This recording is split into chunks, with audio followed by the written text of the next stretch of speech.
Thank you very much, Chairman Alexander. I do want to thank all of our witnesses that are here today. This is an important hearing on the implementation of ESSA, but before I talk about that, I do want to dig into one issue that is on the mind of every teacher, parent, many of them who are here today, students, and should be a focus of this committee, and that is the growing number of deadly school shootings around our country. In the aftermath of these shootings, we should be doing everything we can to address gun violence and make our schools safer. Unfortunately, Secretary DeVos is heading in the opposite direction.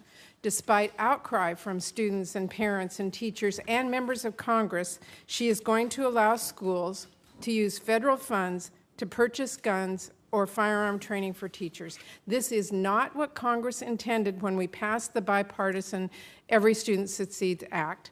And some Republicans, like Congressman Cole, have made that point clear. Congressman Cole said, and I quote, "It is already against the law. I think it's pretty clear if you read the Every Student Succeed Act." And even worse, this idea is dangerous, and it could put the lives of all of our children and schools staff at risk. You only need to hear one story of a teacher that accidentally fires a gun in a classroom or leaves it where a child can get access to it or threatens a child with a gun to know we need fewer firearms in schools, not more. Now, Secretary DeVos is claiming that Congress did not give her the authority to stop this. But Republicans and Democrats in Congress are telling her the opposite. She absolutely does and can and should put an end to this reckless and irresponsible idea. Secretary DeVos refuses to hold up her responsibility to keep students safe. Mr. Chairman, I hope that you will work with me to make it abundantly clear to her that this is not what we intended in our legislation and direct her to do the right thing. While it is on Secretary DeVos to act, our hands are not tied. We could work together and should work together just as we did to pass ESSA to stop this. And finally, on this point, Mr. Chairman, I want to express my support for Senator Murphy and every other Democrat actually on this committee's request for Secretary DeVos to come and testify in front of this committee on ESSA and on gun safety. 20 months into this administration, neither Secretary DeVos nor anyone from her department have testified in front of this committee. And now I understand that Secretary DeVos may not want to come in front of us, but given the urgency of this issue of school safety, Mr. Chairman, I do hope that we can remedy that as soon as possible. Now, Mr. Chairman, on numerous occasions, I have expressed as well my concerns with Secretary DeVos's approval of state plans that do not comply with the law. I have voiced these concerns in this committee room and in private conversations with the chairman, and I'm disappointed that so far we have been refused to honor the agreement that was made in this room and work with me to resolve the issues with Secretary DeVos's implementation of our bipartisan law, because all but one plan has now been approved. And today I really want to focus on the real-life impacts of some of these flawed state plans. Secretary DeVos has approved state accountability systems that do not take into account the performance of certain groups of students, including low-income students, students of color, students with disabilities, and English learners. Democrats voted for this law in part because of these requirements to ensure equity. Yet they are being disregarded by this administration. Secretary DeVos has also approved plans that fail to properly identify schools that need help or support getting back on track. And here's what this really means for students and schools in our communities. Without properly counting the success of groups of students who have historically struggled in a school's overall performance, a school may look like it is succeeding even if all the African American students or all the students with disabilities, for example, are falling behind.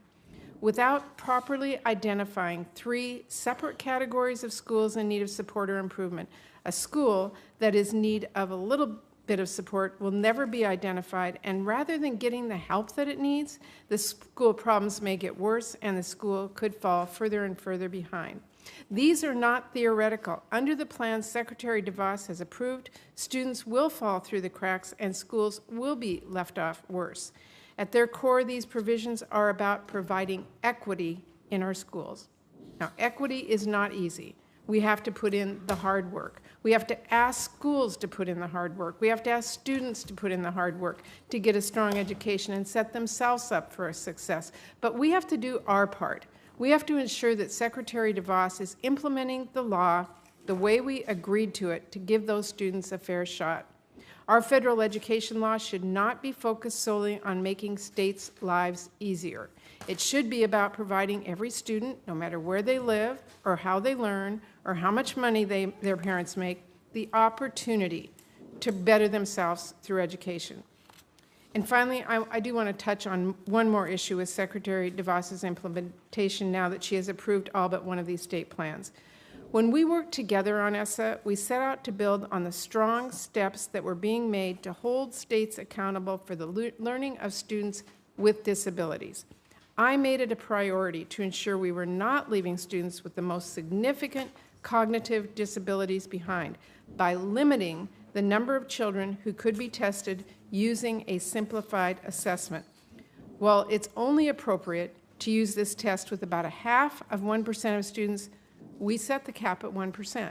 And this is important because if too many students are taking this simplified test, it means that too many students are being taught to a lower standard and that too many students with disabilities are being subjected to low expectations. So it's concerning to me that Secretary DeVos has waived the 1% cap for 23 states, but has not made public the waiver requests and the supporting documents public. Transparency here is important, and parents in Congress have a right to have this information. So I hope we can address that issue as well today, and I hope to hear from the states that are here today. There are clearly, in my opinion, a lot of problems with the way Secretary DeVos is implementing our bipartisan K-12 education law, and I do hope today that rather than just focusing solely on the things we like, that we do the hard work and address the very real concerns with the way this law is being implemented and focus on the students that are going to be impacted. Thank you, Mr. Chairman.